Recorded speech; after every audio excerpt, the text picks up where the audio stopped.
Editor's note: John D. Sutter is a columnist for CNN Opinion and creator of CNN's Change the List project. Follow him on Twitter, Facebook or Instagram. Email him at ctl@cnn.com. The opinions expressed in this commentary are solely those of the author. CNN, it's been called the sacred place where life begins. Yet, until a surprising announcement from the Obama administration on Sunday, that's rarely what the public has heard about Alaska's highly politicized Arctic National Wildlife Refuge. We heard that it was full of oil, or it wasn't.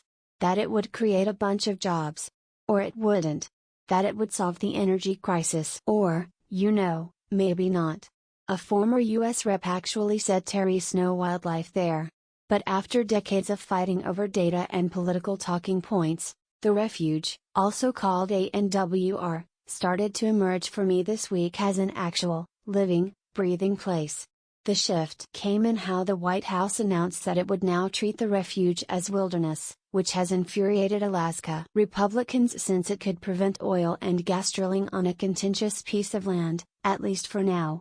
The administration asked Congress to give a disputed part of the refuge a wilderness designation.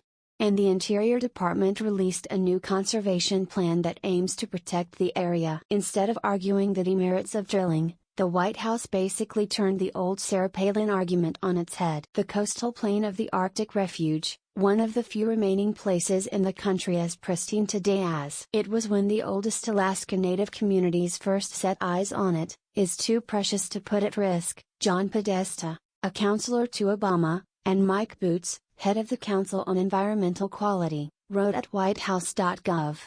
By designating the area as wilderness, Congress could preserve the coastal plain in perpetuity, ensuring that this wild, free, beautiful, and bountiful place remains in trust for Alaska Natives and for all Americans. Instead of drill baby, drill, it's protect, baby, protect.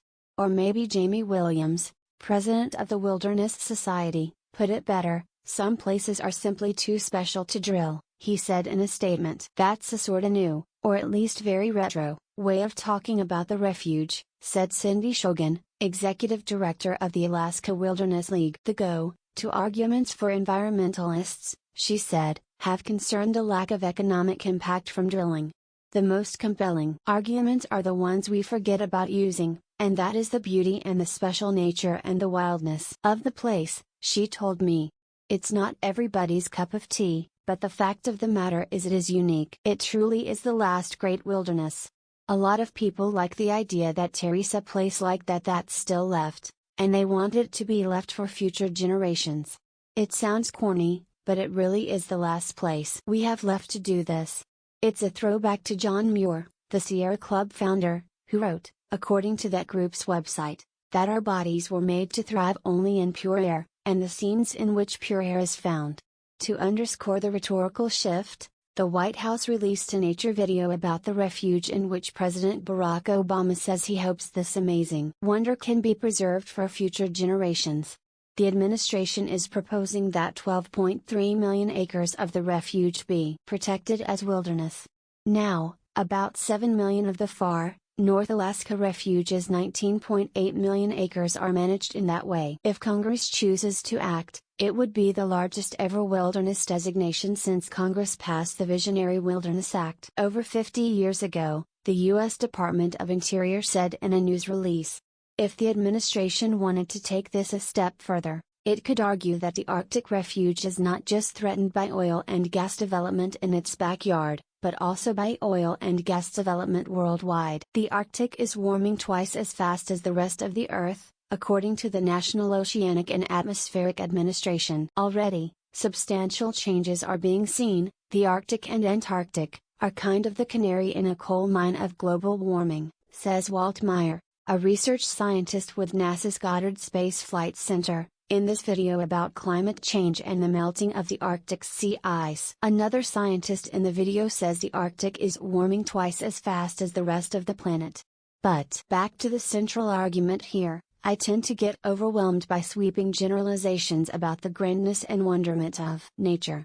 I mean, how wonderful is it? Or in what way? Why should we all be happy it's there?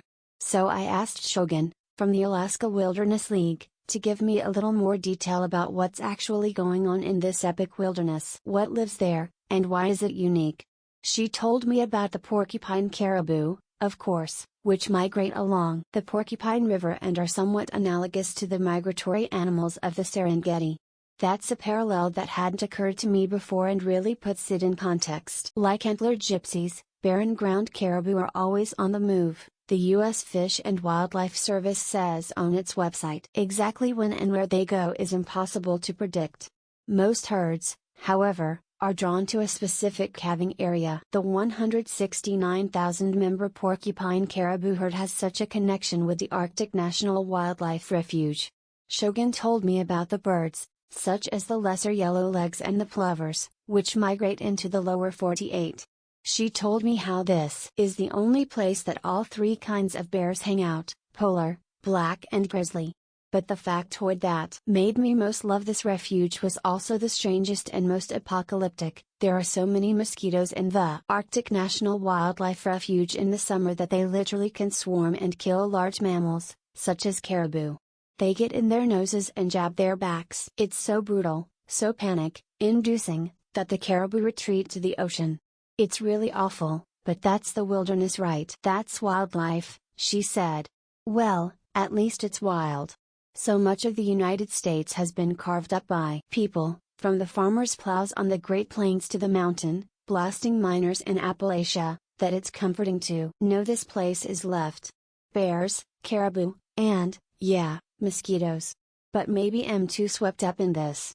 I'm curious what you think of the president's framing of the Arctic Refuge, and his request that Congress protect it more permanently. Do those arguments convince you, especially at a time when oil and gas prices are low and when the United States is already, without ANWR, the top oil and natural gas producer in the world? Or do you agree with Senator Lisa Murkowski, R., Alaska, who called the move a stunning attack on our sovereignty and our ability to develop a strong economy that allows us, our children and our grandchildren to thrive? Let me know in the comments or by writing me on Twitter. Image Sutter.